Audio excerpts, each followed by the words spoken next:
Malamig pa rin ang palasyo sa panukalang pagbibigay ng emergency powers kay Pangulong Aquino upang tugunan ang nakaambang power rate hike. Gayunman, sinabi ni PCOO Secretary Sani Coloma na kinikilala ng palasyo ang kalayaan ng Kongreso na maghain ng panukala ukol dito. Samantala, nananatili namang nakatutok ang Pangulo sa pag-aaral ng Department of Energy at ng Department of Justice kaugnay ng posibilidad ng paggamit sa Malampaya Fund. Mismo ang Pangulo na po ang tumugon sa inyong katanungan hinggil sa paggamit ng emergency powers, kaya't palagay ko naman ay maliwanag ang kanyang posisyon hinggil dito.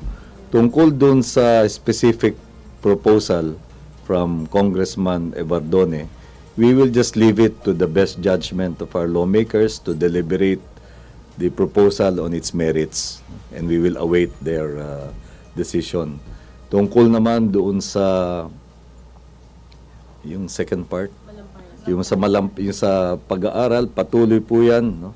Minomonitor po ng Pangulo yung parallel studies na sinasagawa ng DOE at ng Department of Justice